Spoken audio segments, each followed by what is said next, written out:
ایک دن سلطان محمود غزنوی نے دربار لگایا اور سب کو مخاطب کر کے کہا، کوئی ایسا شخص ہے جو مجھے حضرت خضر علیہ السلام کی زیارت کروا سکتا ہے؟ سب خاموش رہے۔ دربار میں بیٹھا ایک دیہاتی کھڑا ہوا اور کہا، میں زیارت کرا سکتا ہوں، مگر اس کے لیے مجھے 6 مہینے دریا کے کنارے چلہ کاٹنا ہوگا۔ میں بہت غریب آدمی ہوں، آپ سے گزارش کرتا ہوں کہ میرے گھر کا خرچہ 6 مہینے کے لیے آپ اٹھا لیں۔ سلطان نے منظور کر لیا۔ 6 ماہ بعد دربار میں ہزاروں لوگ شریک ہوئے، کیونکہ سب حضرت خضر علیہ السلام کی زیارت کرنا چاہتے تھے۔ اس شخص کو دربار میں پیش کیا گیا تو کہنے لگا، بادشاہ سلامت، کچھ وظائف الٹے ہو گئے ہیں، مجھے چلہ دوبارہ کرنا ہوگا، 6 مہینے اور لگیں گے۔ اور 6 مہینے بعد پھر سے دربار میں لوگوں کا ایک ہجوم جمع تھا۔ اس شخص کو دربار میں حاضر کیا گیا تو رونے لگا، بولا، بادشاہ سلامت، کہاں میں گناہگار اور کہاں حضرت خضر علیہ السلام؟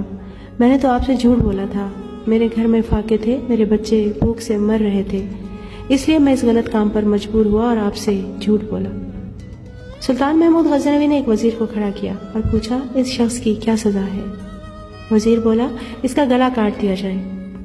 دربار میں موجود ایک نورانی چہرے والے بزرگ نے فرمایا، بادشاہ سلامت، اس وزیر نے بالکل ٹھیک کہا۔ بادشاہ نے دوسرے وزیر سے پوچھا، اس شخص کی کیا سزا ہو؟ وزیر بولا، اس نے آپ سے دھوکہ کر کے بہت بڑا گناہ کیا ہے، اس لیے اس کو اذیت ناک موت دی جائے، یکدم گلا کاٹ دینے کی بجائے کتوں کے آگے ڈال دیا جائے تاکہ اسے مرنے میں کچھ وقت تو لگے۔ دربار میں بیٹھے وہی نورانی چہرے والے بزرگ دوبارہ بولے، بادشاہ سلامت، یہ شخص بالکل ٹھیک کہہ رہا ہے۔ اب بادشاہ نے اپنے پیارے غلام ایاز سے پوچھا، تم کیا کہتے ہو ایاز؟ ایاز نے کہا، بادشاہ سلامت، 1 سال تک آپ کی بادشاہی سے اس غریب کے بچے پلتے رہے، مگر آپ کے خزانے میں ذرا بھی کمی نہیں ہوئی، نہ ہی اس کے جھوٹ بولنے سے آپ کی شان میں کوئی فرق پڑا۔ میرا تو خیال ہے کہ اسے معاف کر دیا جائے، اگر اسے قتل کر دیا گیا تو اس کے بچے بھوک سے مر جائیں گے۔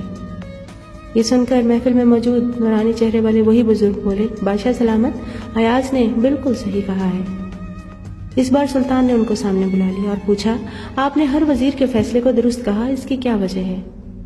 وہ بزرگ بولے، آپ نے پہلے جس وزیر سے پوچھا تھا وہ قوم کا قصاب ہے اور کسائی کا کام ہے گلے کاٹنا، اس نے اپنا خاندانی رنگ دکھایا، وہ صحیح کہہ رہا ہے کیونکہ غلطی آپ کی ہے، آپ نے ایسے شخص کو وزیر بنایا۔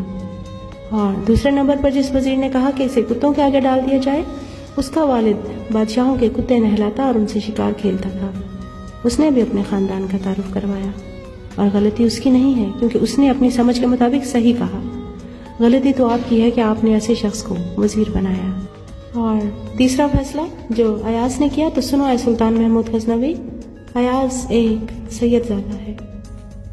سید کی شان یہ ہے کہ وہ کربلا میں اپنا سارا خاندان کٹوا دیتا ہے مگر بدلہ لینے کا نہیں سوچتا۔ سلطان محمود غزنوی اپنے تخت سے اٹھ کھڑا ہوا اور ایاز کو مخاطب کر کے بولا، ایاز، تم نے مجھے آج تک بتایا کیوں نہیں کہ تم سید ہو؟